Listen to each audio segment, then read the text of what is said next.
Good YouTube, Quinn Wade.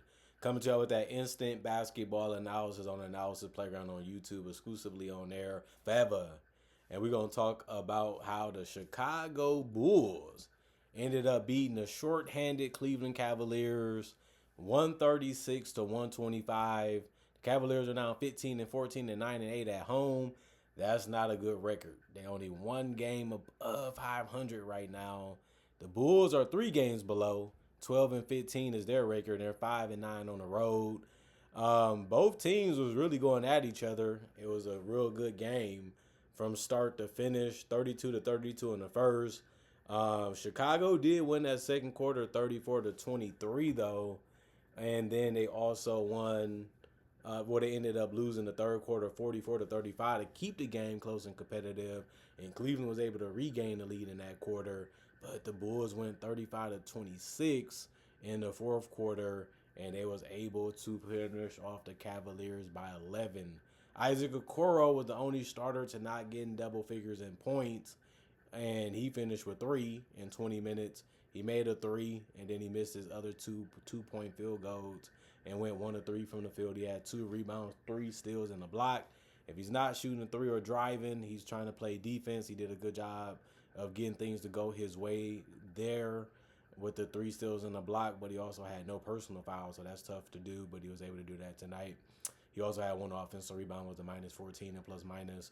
Matas Buzelis, 33 minutes, 24 points. He was tied for the most points with Vucevic, but Matas shot 9 of 15 from the field and went 2 of 8 from 3. Had the finishes going and put the mid-range going in this one. He went 4 of 6 from the free throw line, had 5 boards, 1 assist, 2 steals, 2 blocks, 1 offensive rebound, 2 personal fouls, and a +7 and plus minus. Nikola Vucevic, 32 minutes, 24 points, 11 of 20 from the field, 2 of 6 from 3, and he had 15 rebounds, so a double-double for him. He was able to get putbacks, mid-ranges, threes, and everything of that nature, and was efficient doing it. He also had 2 assists, 1 turnover, 1 steal, and 2 blocks. And he also had 5 offensive rebounds and 1 personal foul. Was a +15 and plus minus. Was a consistent scoring option for them. Even had the little floater shot going too. Kobe White went 5 of 13 from the field, 1 of 5 from 3, and 2 of 2 from the free throw line, and finished with 13 points in 30 minutes. He also had 6 rebounds and led the team with 9 assists. And this one, he also had 3 turnovers, 3 personal fouls, and 2 offensive rebounds, and a +16 and plus minus. As long as he's taking the good looks and creating shots for himself and his teammates and ain't shooting the ball too poorly, you're happy with him and what he brings to the table. Josh Giddey, 30 minutes, 17 points. He went 7 of 15 from the field and 3 of 7 from 3. He knows when to drive, he knows when to shoot, and he knows when to get rid of that basketball to his teammates, because he finished with 7 assists and only had 2 turnovers, but he also had 6 rebounds and 1 steal, 1 offensive rebound, 2 personal fouls, and was a +8 and plus minus. Zach Collins, 19 minutes, 13 points, 4 of 5 from the field, 3 of 3 from the three-point line, 2 of 2 from the free throw line, 3 rebounds, 2 assists, 3 turnovers, 2 personal fouls, and a +1 and plus minus for him. He gave them a whole lot in a small amount of time, but you have to be happy with that because all his shots was good looks because they was open. He just had to put it down.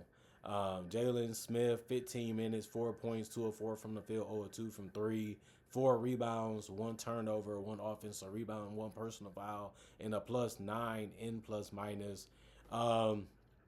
Just found a way to make every shot besides his threes.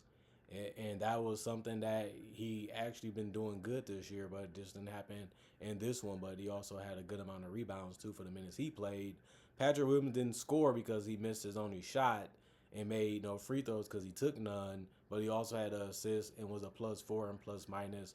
Kevin Huerter did a good job in 20 minutes. He had 14 points. It was 6 of 12 from the field and 2 of 8 from 3. They left him wide open, but he missed a lot of them in this game and made a couple, but he also was able to get to the basket.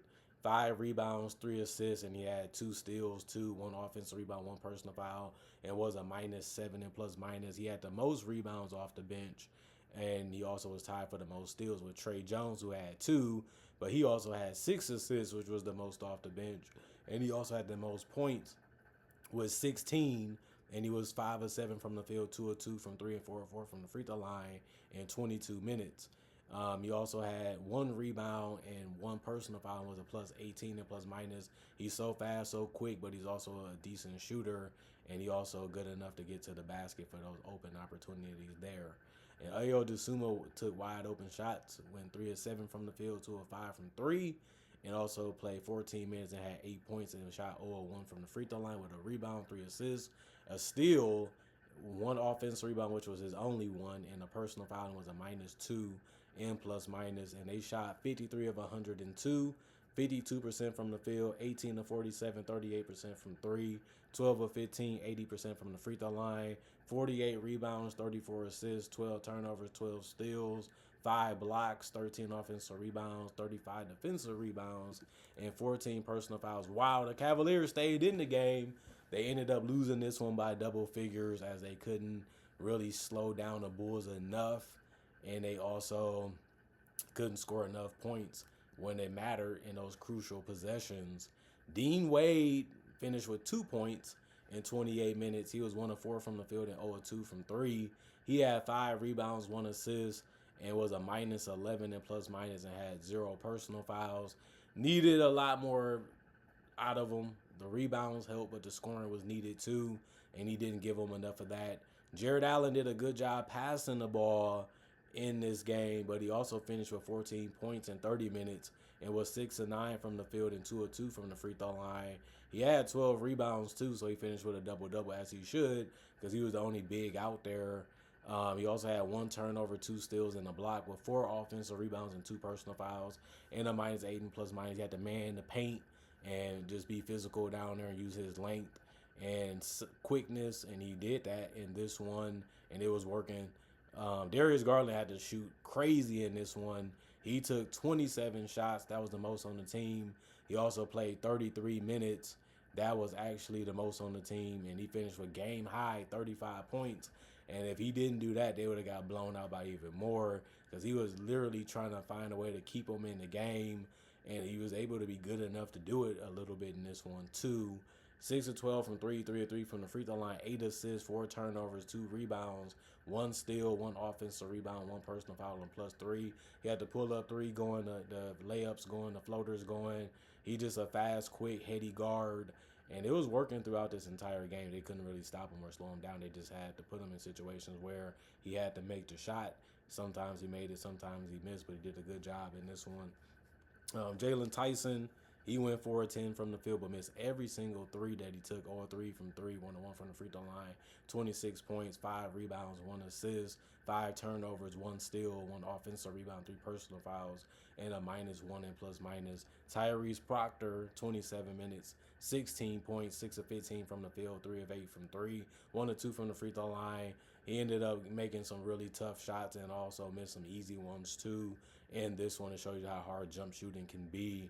And, you know, if you're not really getting to the paint, you also can struggle finishing there too, depending on who's there and how physical your defender are, and how hard it is to even create that separation or even get that first step to be able to do it. 6 rebounds, 3 assists, 1 turnover, 1 steal. He also had 1 offensive rebound and was a -10 in plus minus by the end of his day. And then DeAndre Hunter, 26 minutes, 11 points, 3 of 10 from the field, 1 of 4 from 3, 4 of 5 from the free throw line. The mid-range and everything wasn't really going consistently enough for him, but he still was able to get to the free throw line and make majority of them. He had 3 rebounds, 1 assist, 1 turnover, 1 offensive rebound, but he also got in foul trouble and had 5 personal fouls. He was the only person that had that problem, but he also was a -13 and plus minus. It looked like he was a steal last year, and this year he just doesn't look that good or that great for the Cavaliers, whether if he's coming off the bench or starting. He just hasn't been the fit that they needed and they thought that they was getting when they got him. Lou Trevor's got some easy looks, and he converted all of them. 2 of 2 from the field, 4 points, 6 minutes for him. 3 rebounds, 1 turnover, 1 steal, 1 offensive rebound, 1 personal foul, and a -3 and plus minus. Naquan Tomlin, 21 minutes, 15 points. He ended up having the most points off the bench. He was able to give them some finishes around the rim and some strong ones too. and he went 6 of 14 from the field and 2 of 5 from three and 1 of 2 from the free throw line. He also had 3 rebounds, 2 assists, 1 turnover, 1 steal, 1 offensive rebound, 1 personal foul, and was a -2 and plus minus. He ended up being a good pickup for them. He's been one of their best players coming off the bench especially, and he did it again tonight for the minutes that he played. And then Thomas Bryant did the same. 16 minutes, was able to get double figures with 11 points, went 1 of 3 from 3, but he went 4 of 6 from the field because he had good looks around the rim.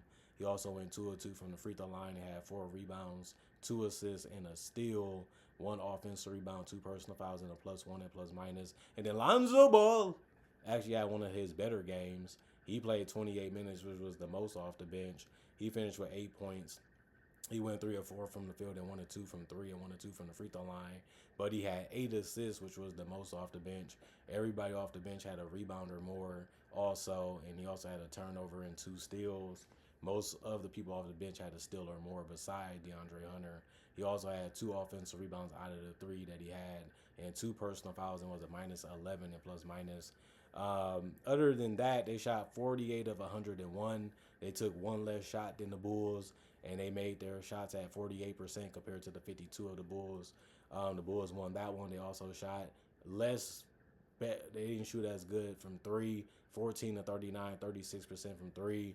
The Cavaliers ended up shooting less threes because the Bulls finished with 47 and they actually made it at 38%. So not only did they shoot less threes, they also made it at a worse percentage on that category too. And then they also shot more free throws than the Bulls at 79%, 15 to 19, but the Bulls shot 12 of 15, 80%. They shot it better, but they didn't shoot as many. And then 46 rebounds, which was 2 less than the Bulls, who had 48. 31 assists, the Bulls had 34. 15 turnovers, the Bulls had 12. And then 10 steals, the Bulls had 12. And then 1 block, the Bulls had 5. Both teams had 13 offensive rebounds, but the Cavaliers had 33 defensive while the Bulls had 35. And then 17 personal fouls while the Bulls only had 14. This was a game where you didn't know who was going to win because both teams was really going at each other. And it seems like that the Cavaliers, every time they got behind, they found a way to get back in it. But they just couldn't keep going. They always would stop and go, stop and go, stop and go. They'd go forward and go backwards, go forward and go backwards. And you really can't do that if you're going to be able to win a game. You have to be able to get a lead and sustain it. You have to be able to stay ahead. And the Bulls, they was able to get a lead and find a way to keep it and make their throws and take care of the basketball to close out the Cleveland Cavaliers and get the win. Comment, like, subscribe, share, hit the notification bell to get the analysis when they first come out. Also do conversation videos just like this about various NBA and basketball only topics. Also do breakdowns of real footage of legends, current legends, rookies, and also future stars. Also do mock draft and draft coverage. Plus, I got over 4,000 videos already on my channel that you can watch right now, and it's all for free. Not only that, I also try to make videos every single day throughout the day to give y'all something to look forward to and something to listen to and be able to watch. Not only that, I also would say, thanks for checking out the channel. Thanks for showing love. Thanks for showing respect and support. Thanks for appreciating the content for what it is and continuing to come back and being loyal.